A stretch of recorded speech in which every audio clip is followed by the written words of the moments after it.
Ang kwentong ito ay hango sa totoong buhay. Karanasan ito ni Kumad. Taong 1969, Hugpa, Biliran. Kabundukan ang pumapalibot sa lugar ng Hugpa. Malapit din ito sa bundok ng Biliran na sinasabing bundok na tahanan ng mga mutya at agimat. Noon pa man, marami ng mga kwentong umiikot sa lugar na yon. At ang mga taong nakatira rito, tinuturing ng mga taga-baryo na mga taong kakaiba sa lahat. Kakaiba sa aspetong likas na sa kanila ang pagtatanga ng mga mutya. Sa maniwala man kayo o hindi, lahat ng mga gerilyang nagmula sa Hugpa, nakilala sa kanilang isla at pati na rin sa buong bansa. Sa lahat kasi ng mga taong naglakas loob na umaklas, tanging ang mga ito lamang ang hindi basta-bastang napabagsak. Yung iba nga, nagwagi pa, dahilan para katakutan sila ng marami. Ilang milyang layo sa lugar ng Hugpa, may isang maliit na baryo kung saan nakatira itong si Kumad. Matagal na niyang alam ang mga kwento sa mga kabundukang nabanggit, kaya noon pa man, hindi niya may pagkakailang naghangad din siyang pumaroon. Subalit sa kasamaang palad, di niya ito nagawa. Habang ang kanyang mga kaibigan ay nagpapabalik-balik na sa mga kabundukan tuwing Biyernes Santo, naiwan si Kumad sa kanilang tahanan para magbantay ng kanilang mga alagang hayop. Labis niya itong ikinalungkot, ngunit sa kabilang banda, alam niyang wala naman siyang magagawa. Kalaunan, nabalitaan na lamang niya na 3 sa 5 niyang kaibigan ang naging ganap na mga antingero. Mismong ang babaylan sa kanilang lugar ang nagbigay ng titulo, kaya walang sino man sa lugar na yon ang may kakayahang bumawi nito. Inaasahan din niyang malakas ang kargang nakuha ng 3, lalo pat kailan may hindi ito bibigyan ng titulo kung hindi sila nakapasa sa pagsubok. Nang malaman ni Kumad ang tungkol dito, nagmamadali siyang pumunta sa bahay ng kaibigan niya.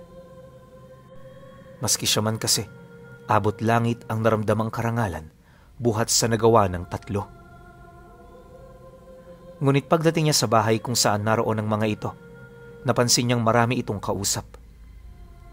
Hindi na rin siya nito napansin. Kaya halos ilang minuto lang din ang kanyang itinagal doon bago siya umuwi. Paglabas niya ng bahay, nadatnan niya sa bakuran ang 2 pa nilang kaibigan. Matyagang naghihintay ang mga ito, animoy meron itong personal na kailangan. Pagsilay naman ng isa sa mga ito sa kanya, nagmamadali naman yung lumapit. Siyempre, bilang magkasanggang dikit, agad naman siyang huminto para mapakinggan ang mga sasabihin nito sa kanya. Kumad, nakausap mo ba? O kagaya ka rin naming hindi nila pinansin?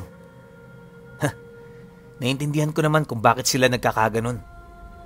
Malaki ang responsibilidad na nakaatang sa kanilang mga balikat, kaya obligasyon nilang makipaglapit sa mga albularyo natin dito. Hayaan na lang muna natin sa ngayon. Ganon talaga. Kapag walang silbi, itsapuera. Nang marinig naman niya ang sinabi nito, tumangulang naman siya habang lumalapit sa isa pa nilang kasama. Hindi nagtagal, napilitan na rin silang umalis, dala ng nararamdaman nilang hiya. Bukod kasi sa alam nilang hindi na nila ito kalibel, masyado na rin itong mataas para ituring pa nilang mga kaibigan. Sa loob ng ilang buwan pinuno, dumistansya silang 3. Napakahirap nun para sa kanila, ngunit kailangan nilang gawin ito. Sa halip di na magpakalunod sa kalungkutan, pilit na lang nilang ginawa ang mga bagay na minsan nilang pinagkaabalahan. Yun lang kasi ang paraan upang makalimot kahit papaano. Habang tumatagal, unti-unti na rin nilang nakakalimutan ang mga antingero nilang kaibigan. Akala nila tuloy-tuloy na ito, gawa ng matagal na rin silang walang balita. Ang tanging naririnig na lang din nila sa mga taong yon ay ang tungkol sa mga pagbalik nito ng bundok at pagsama nito sa grupo ng mga babaylan. Kung isipin pinuno, malakas na pangkat ang sinamahan ng kanilang mga kaibigan, kaya wala na silang dapat pang ipag-alala. Ang kaso lang, 2 taon lang ang lumipas, nabalitaan nilang nagkaroon ng karamdaman ang 3. 2 sa mga ito ang agarang binawian ng buhay nang hindi man lang nila namamalayan. Nang marinig naman nila ang balita, halos magimbal sila sa mga nangyari. Kahit nga yung 2 kasama niya, hindi mawari kung ano ang pinagdaanan ng mga kaibigan nila. At para magkaroon sila ng kalinawan, dali-dali silang dumayo sa tahanan ng mga ito. Una nilang pinuntahan, yung kasama nilang nakaligtas. Inaasahan kasi nilang ito lang ang makapagsasabi hinggil sa mga tunay na nangyari. Pagdating naman nila sa tahanan nito, agad na bumungad sa kanila ang iilang antingerong nagbabantay sa labas ng bahay. Unang silay pa lamang sa kanila ng mga taong yon, agad sila nitong hinarang kasabay ng pagtanong sa kanila ng isa sa mga ito. Kaano-ano kayo ni Molly? Pasensya ka na, pero hindi pa pwede ngayon ang mga bisita. Tanging ang mga malalapit na kaibigan at kamag-anak lang ang pwedeng pumasok. Nang marinig naman nila ang sinabi nito, agad naman silang nagpakilala. Subalit, hindi ito basta-bastang pinaniwalaan ng antingero. Kung hindi pa nga sila tinawag ng ama nito, di pa matitigil ang komosyon sa labas ng bahay. Nang makumpirma naman ng lalaki na kilala sila ng pamilya, hindi na ito humarang pa. Humingi rin ito ng dispensa bago sila tuluyang makapasok ng bahay. Nang marinig naman yon nila Kumad, di na sila nagsalita. Nauunawa naman kasi nila ito, lalo pat tungkulin din yon ng antingero. Ilang minuto pa ang lumipas. Nang makapasok na sila sa loob, bumungad sa kanila ang babaylan na abalang nakikipag-usap sa kamag-anak ng nakaligtas nilang kaibigan. Kahit hindi nila gaanong nauunawaan ang mga sinasabi ng matanda, alam nila noong may kaugnayan ito sa nangyari sa kanilang kaibigan. Maya-maya pa, nang matapos na nito ang pakikipag-usap sa pamilya, dito na sila dahan-dahang lumapit. Una nilang kinausap noon ang tiyuhin ng kaibigan nila. Gawa ng yung ama nito, hindi nila makausap ng maayos. Naunawa naman nila ang sitwasyon nito, kaya pinili nilang wag na itong kulitin tungkol sa mga nangyari. Paglapit naman nila sa tiyuhin, agad naman silang nagtanong. Kahit nag-aalala na sila, pilit pa rin nilang hininaan ang kanilang mga boses nang sa gayoy hindi sila makaistorbo sa iba. Tiyo, mawalang galang na. Pero ano ho bang nangyari kay Molly? Bakit po sila nalagay sa ganyang sitwasyon? Akala ho namin, ligtas na sila dahil nasa ilalim na sila ng poder ng babaylan dito sa lugar natin. Nang marinig naman ito ng tiyuhin niya, napabuntong hininga lang naman ito. Sabay akbay sa kanya habang ginigiyahan siya papalayo. Pagpasok nilang apat sa kusina, pinaupo sila nito sa bangko upang formal na makausap.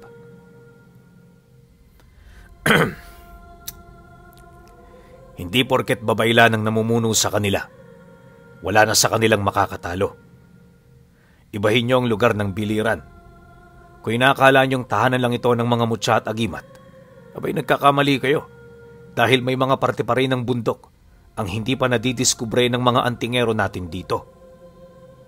Sa kasamaang palad, nakarating doon ang 3. Maswerte pa rin sila dahil nakauwi sila kahit patay na ang 2. Kadalasan sa mga nakakarating sa likod ng bundok ng biliran, hindi na nakikita. Kahit ako man, di ko maisip ang pinagdaanan ng aking pamangkin. Pagkasambit naman ito ng mga katagang yon, silang 3 nakaramdam ng matinding kilabot sa katawan. Ni pagsalita din nila nagawa dahil sa mga palaisipang namumutawi sa kanilang mga utak. Ilang minuto pa ang lumipas. Nang mapansin naman ito ng tiyuhin ng kaibigan nila, agad naman yung tumayo para uminom ng tubig. Pagbalik nito, ipinagpatuloy na nito ang kwento ukol sa madilim na parte ng kabundukan ng Hugpa at Biliran. Ayon dito, noong unang panahon, tahanan ng mga diwatang nasa panig ng dalawang kapangyarihan ang mga kabundukan. Payapa sila roong naninirahan ng walang kahit na anumang gulo. Sa mga panahon kasing yun pinuno, payapa pa ang mundo. Wala pang pagkakabuklod-buklod na nangyayari dahil lahat ng mga bathala ng liwanag at kadiliman ay nagkakaisa. Ngunit nung sumiklab ang digmaan sa magkabilang panig, lahat ng diwata sa mundo na apektuhan ito. Dito na nagsimula ang madugo nilang pakikidigma sa mga kapwa diwatang naging kaibigan nila sa loob ng mahabang siglo. Nakakalungkot man itong isipin, ngunit kinakailangan nila itong gawin para sa interes ng kanilang paniniwala. Matapos ang ilang milenyong pakikipagdigma, nanumbalik ang kapayapaan ng mundo. Tuluyan na ring naitaboy dito ang mga diwata ng kaliwa, ganon din ang kanilang mga mandirigma. Ngunit bago mawala ang mga ito, nag-iwan sila ng isang bagay sa mga bundok na kasalukuyan ngayong kilala buhat sa pagkakaroon nila ng mga natatanging istorya. At ang mga bundok na yon na kinabibilangan ng Biliran ay ang mga nakalibing at nakakubling mga bato na tinatawag na mga ubar. Isang klase ng sinaunang mahika na nagpapahintulot sa mga diwata at mandirigma ng kaliwa na makabalik sa mundo ng mga engkanto. Sa paglipas ng mga panahon, unti-unti nilang napapalakas sa lihim ang kanilang puwersa. Nakalikom na rin sila ng mga tagasunod na ngayong pangkasalukuyan ay tinatawag na mga aswang. Subalit ang mga aswang sa karatig bundok ng Biliran ay hindi basta-basta. Di hamak na mas mataas sila sa lahi ng mga gabunan dahil sa pagkakaroon nila ng dugo ng mga itim na diwata. Ang mas nakakabahala pa sa lahat, bawat isa sa mga ito nagtatanga ng malalim na lihim na karunungan. Lahat din sila ay pawang mga tao na kabilang sa mga matatapat na tagasunod ng mga ito. Sinasabing ang mga nilalang na yan matagal nang umiral sa mga bundok para bantayan ang mga ubar. Kung tutuusin, yun lang talaga ang kanilang trabaho, kaya wala silang banta para sa mga tao. Madalang lang din sila kung kumain ng karne, lalo pat hindi naman sila nagkakasakit o namamatay. Ngunit kapag may mga taong pumasok sa kanilang teritoryo, nakahanda silang ipagtanggol ito. Mariin din itong inilahad. Matagal ng problema ng mga antingero sa lugar nila ang mga bantay ng ubar. Dahil sa mga bantay, hindi nila kayang selyuhan ang mga bato. Yon ang pinakapangunahing dahilan kung bakit sila umiiral sa baryo. Nang marinig naman ni Kumad ang tungkol dito, di naman niya maiwasang magtanong. Niisip niya kasi na sa pamamagitan ng mga mutya ng antingero, may posibilidad na matalo nila ang grupo. Hindi lang yon, naniniwala rin siyang walang laban ang mga nilalang dahil kung iisipin palaging nananaig ang karunungan ng kanan. Yan ang pagkakaalam mo, Kumad. Di kasi naituro sa'yo kung gaano kapeligro ang mga aswang na nasa lahi ng mga aganum.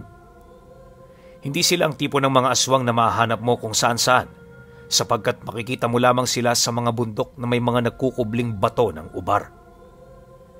Kagaya ng mga antingero, meron silang mga kargang mutya, mga peraso ng agimat na may kabaliktarang abilidad ng mga agimat ng antingero. Nakakapagkontrol din sila ng elemento at sa pamamagitan ng mga mutya, kaya nilang makapaglikha ng mga itim na apoy at mga itim na ipo-ipo. Nabanggit din ng tiyuhin ng kaibigan niya, hindi mga sigbin ang mga alaga nito, bagkus ang kanilang mga alipin ay mga maranhig mismo. ang rurok ng lahi ng mga aswang sa mundo. Matapos naman itong mailahad ang lahat ng kanyang mga nalalaman, dito na nangialam sa kanila ang babaylan. Sinabihan sila nitong huwag banggitin ng mga aganong, lalo na sa mga bagay na walang kabuluhan, dahil kapag ipinagpatuloy nila ito, magiging daan lang ito ng mga nilalang para makapagpadala ng alipin sa kanilang baryo. Sa sandaling mangyari to, nasisiguro nito na hindi magiging maganda ang kalagayan nila. Bukod sa merong mapapahamak, marami rin silang kinakailangang isakripisyo para malabanan ang mga ito. Nang marinig naman yon nila Kumad, hindi na sila nagtanong. Sa halip di na manatili sa lugar, minabuti nilang pumunta sa silid kung saan naroon ang kanilang kaibigan. Pagdating nila roon, tumambad ito sa kanilang nakaratay sa higaan habang pilit na ginagamot ng mga kasamahan nito. Kahit ilang araw na ang nakakalipas magmula noong nangyari ang disgrasya, bakas pa rin sa katawan nito ang marka ng mga nangyari.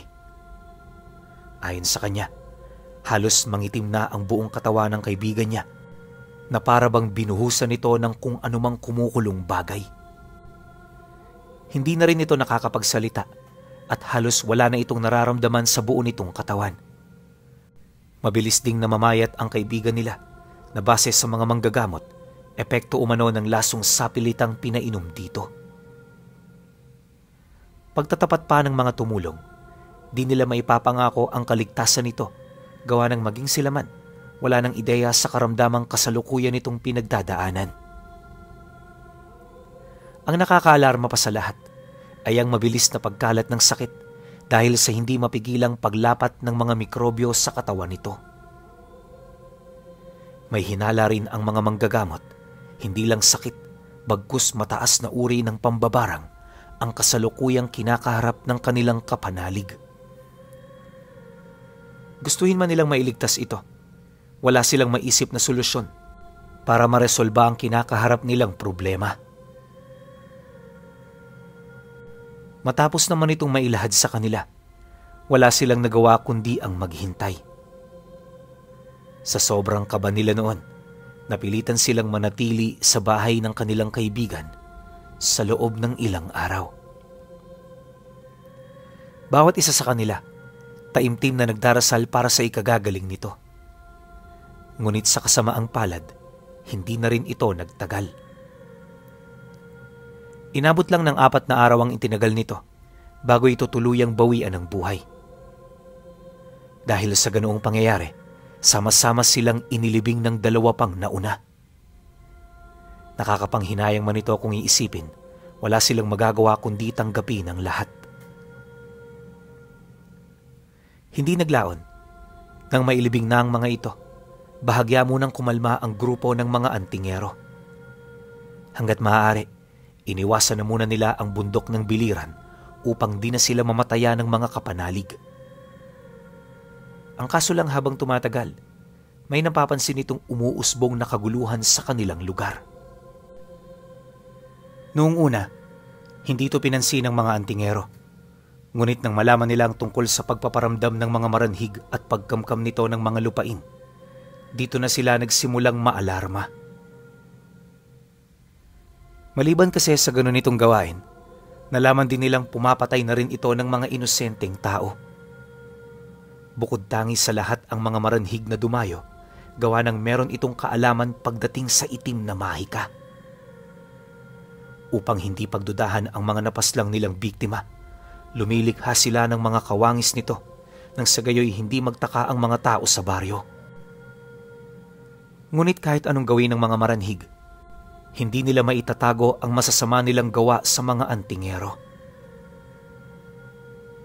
Nang malaman naman ng lahat ang tungkol dito, agad nilang pinalikas ang kanilang mga kamag-anak.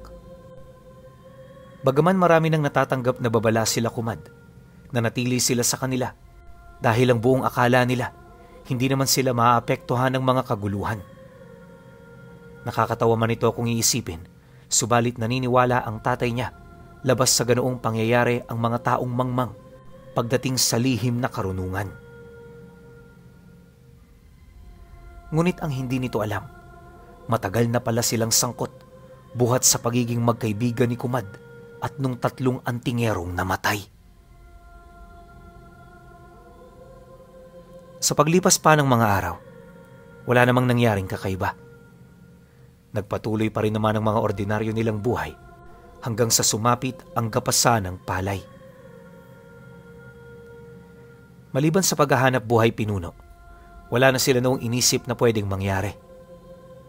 Bukang liwayway pa lang din noon, nasa palayan na sila, matyagang nagagapas. Nga pala, malawak ang lupain na pinagtatrabahuhan nila.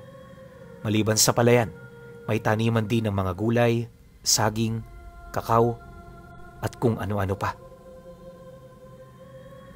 Halos kung titingnan mo rin ang lugar na yon, may hahalin tulad mo ito sa isang malawak na lambat. Ang pinagkaiba lang, hindi to tahanan ng mga ilang na puno o mga hayop na gala, bagkus pagmamay-ari ito ng isang makapangyarihang pamilya sa lugar nila. Mayaman ang pamilyang yon, kaya lahat ng mga umapila para makigapas, tinanggap nila ito ng walang pag-aalinlangan. Isa lang din ang kondisyon ng pamilya. At yon ay walang iba kundi tapusin ang trabahong nakaatang sa kanila. May mga kota rin silang araw para rito nang sa gayoy hindi sila umabuso. Dahil sa simpleng batas nito, marami ang nakiisa. Lahat masaya. Animoy ang oras na yon, isang malawakang piging sa kanilang baryo. Habang may katirikan pa noon ang araw, init lang ng panahon at dami ng mga tao sa paligid din ang kanilang napapansin. Pero nung sumapit na ang 2:00 ng hapon, unti-unti na silang nakalanghap ng kakaibang amoy. Ayon sa kanya, para itong dumi ng tao na hinaluan ng kung ano-ano. Hindi talaga ito may paliwanag, kaya nung malanghap nila ito, agad nila itong hinanap. Ang kaso lang, napakalawak ng paligid at marami pa silang dapat anihin. Hindi naman nila ito pwedeng ipagsawalang bahala, lalo pat doon nila malalaman ang laki ng parte ng kanilang magiging hati. Dahil dito, mas pinili nilang magpatuloy kaysa hanapin ang amoy na kanina pa nilang nalalanghap. Ang iniisip din kasi nila, patapos na ang mga magsasakang nasa malapit. Yung iilan sa mga ito, halos takbuhin na ang palayan, makagapas lang ng mas mabilis. Nang mapansin naman ito ni Kumad, panay ang pagsilay niya sa paligid. Lingon siya ng lingon, gawa ng may mga naririnig siyang kakaibang tunog. Hindi niya mawari kung ano ito pero parang pamilyar to sa kanya. Narinig niya na ito kung saan at kung hindi siya nagkakamali, parang bulong ito ng mga matatandang nagdarasal. Yung parabang pabulong na pagsalita tapos masyadong mabilis. Wala siyang naiintindihan pero nakakatakot ito. Makailang beses na rin niya itong sinabi sa kanyang ama pero nakapagtatakang wala itong naririnig na ganun. Ang sinabi lang nito sa kanya, magpatuloy sa pagtatrabaho at medyo malayo-layo pa ang hahabulin nila. Nagdesisyon na rin itong magpagabi sa palayan, kaya hindi niya maiwasang matakot at mabahala. Tay, siguro ho mas maganda. Ipagpabukas na lang natin ang matitira. May 2 araw pa naman tayo eh. Kayang-kaya nating tapusin yan. Bahala ka dyan, Kumad. Basta kami tatapusin namin to. Kung hindi ka tumulong, di kita papartihan pagkatapos ng anihan. Nako, nasa sayo na lang yan. Pagkasambit naman ito ng tatay niya, wala siyang nagawa kundi ang sumunod. Mahalaga ang perang makukuha niya roon. Lalo pat meron siyang mga importanteng bibilihin. Ilang oras pa ang lumipas, pansamantalang nawala sa isip niya ang tungkol sa mga napapansin niya kanina. Sa dami ba naman kasi ng trabaho, talagang mawawala talaga yung mga iniisip mo. Ngunit pagpatak ng 5:00 ng hapon, habang unti-unting binabalot ng kadiliman ang sangkalupaan, may napansin siyang mga tao mula sa malayo na tumatakbo.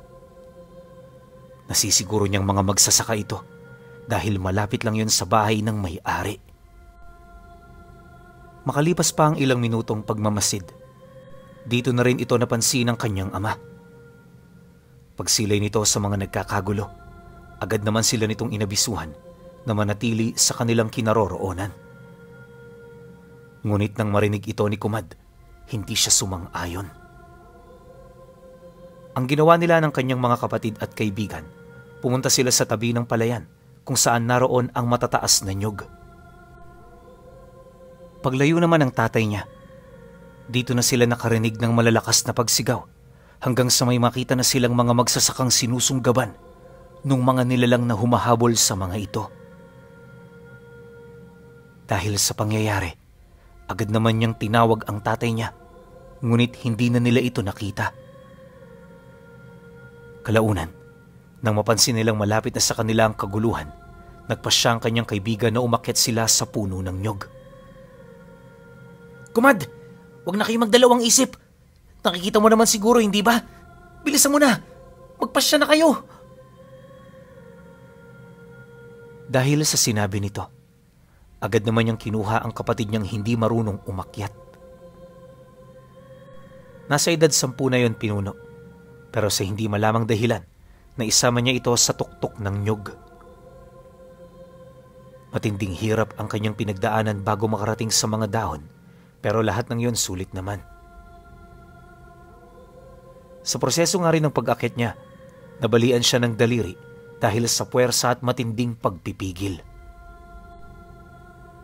Gayunpaman, sa kabila ng ganoong paghihirap, nagawa nilang makaakyat. Nang marating niya ang ibabaw ng dahon, tahimik sila roong nanatili. Matatayog ang mga puno ng nyog sa lugar, kaya kahit sipatin sila roon ng mga nilalang sa ibaba, wala itong makita. Gustuhin man yun noong silipin ng mga ito, hindi na siya nangahas sa takot na baka makita nito ang kanyang mga mata. Ilang minuto pa ang lumipas, nang makumpirma naman ng mga nilalang na walang tao sa lugar, agad itong kumaripas ng takbo patungo sa kumpol ng mga taong nagbabalak pa ring tumakas. Sa loob ng kalahating oras, marami sa mga magsasaka ang napaslang. Natigil lang din ito nung dumating ang grupo ng mga antingero. Akala ng pangkat ng babaylan, magsisitakas na ang mga nilalang, ngunit sa hindi malamang dahilan, matapang sila nitong kinaharap. Bawat isa buong puwersang sumugod sa kanila, kaya na may nagkaroon ng matinding pagbubuno sa palayan. Nasaksihan din ito nila Kumad, kaya sa mga sandaling yon, takot ang namutawi sa kanilang mga kaluluwa.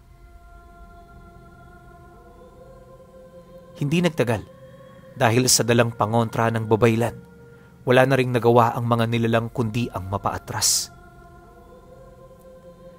Sa maniwala man kayo o hindi, walang kahit ni isa sa mga maranhig ang napaslang ng grupo. Ganon din naman sa hanay nila, ngunit ibang usapan na sa panig ng mga magsasaka. Umabot sa 8 ang bilang ng mga namatay at sa kasamaang palad, kasama doon ang kanyang ama. Dahil dito, napuno ng galit ang puso niya. Magmula noong pumanaw ang tatay niya, wala siyang ibang hangad kundi ang magtangan ng kapangyarihan. Matyaga siyang naghintay sa pagdating ng Biyernes Santo bago lumakad ng mag-isa sa bundok ng biliran. Taliwas din sa mga pinupuntahan ng mga antingero, dinayo niya ang bundok na pinangingilagan ng mga ito. Bago rin niya ito gawin, inalam niya kung ano makakaharap niya sa lugar at kung ano ang mga dapat niyang iwasan. Pagpatak naman ng araw na kanyang hinihintay, umalis siya nang hindi nagpapaalam.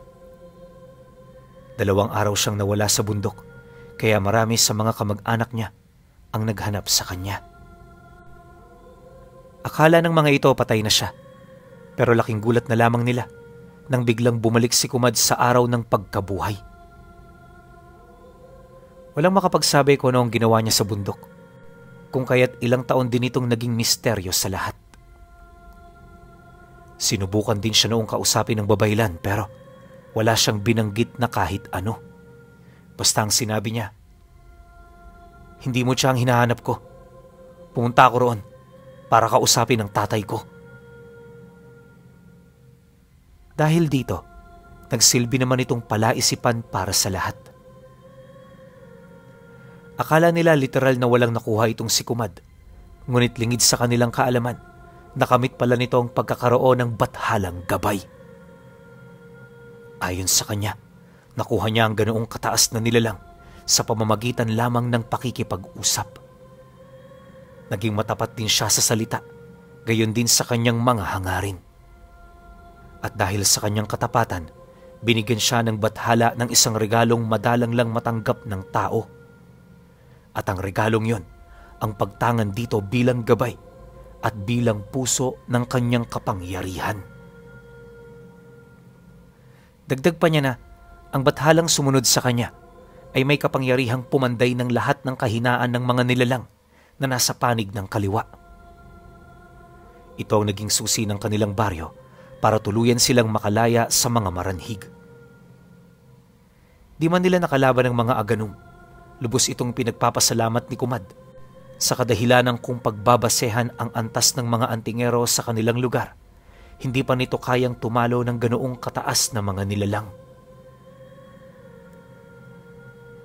Dagdag pa niya na, noong mga panahong yon, abala rin ng mga aganum sa pagsakop sa mga karatig lugar na nasa norteng parte. Ito ang pinagtutuunan nila ng pansin dahil meron doong mangilang-ilang ermitanyo at dibinong naninirahan. Yun talaga kasi ang pinakabanta sa kanilang lahi sa kadahilanang may mga angkin itong talino na hindi tinataglay ng iba. Mariin din niyang inilahad na kung sakali mang nakaharap nila ang mga ito, nasisiguro niyang siya lang ang makakaligtas sa grupo. Kahit ang babay lang namumuno sa mga antingero, wala ring laban sa harap ng mga aganum. Nakakainsulto man yun kung papakinggan. Hindi na ito gaanong pinagtuunan ng pansin ng kanyang mga kapanalig. Nasubok na rin naman kasi nila ang kakayahan ni Kumad, kaya hindi sila naniniwalang magsasabi ito ng mga walang kakwenta-kwentang bagay. Lumipas pa ang mga taon. Hindi na bumalik pa sa kanilang lugar ang mga maranhig. Ang harang din sa pagitan nila at ng mga aganum na natiling matatag sa loob ng mahabang panahon. Katunayan, walang makapagsasabi kung kailan mapapatid ang kasunduan.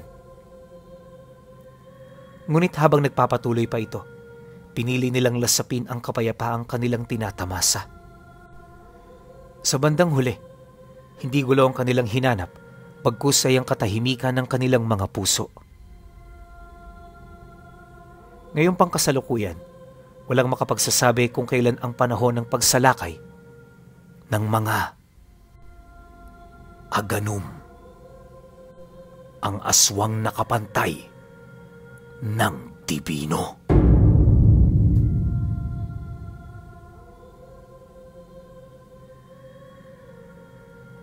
Wait lang ha. Kilala nyo naman ako kapag dibino usapan. Talaga nagbibigay tayo ng komento tungkol dyan. Alam nyo, para sa akin, pwede sigurong matapatan ng aganum yung dibino kung marami sila. Pero kung one-on-one lang, di ako sigurado. Kasi alam naman natin lahat kung gaano kataas ang dibino. Tapos kapag nagtaglay pa ng sobrang hiwagang armas o yung mga binibigay lang sa mga piling tao, meron talagang paglalagyan tong mga aganum. So sa akin lang naman, siguro kaya ganito yung napili niyang titulo, siguro makakapalag kung maraming aganum, di ba? Parang gabunan lang din yan. O di kaya na mga maranhig. Kapag marami silang bilang, makakapalag talaga sila sa dibino, di ba? Pero itong aganum kasi ibang level. Isipin ninyong alipin maranhig. Pinakamataas na antas ng aswang yun. Tapos inaalipin lang nila. So, meron talagang tira, malakas talaga. Pero wala kasi tayong kwento patungkol dito eh. Di ba? So, yung impormasyon natin, sobrang konti lang. Pero para sa akin, hindi nila katapat yung dibino. Kung marami sila, pwede. Yun lang.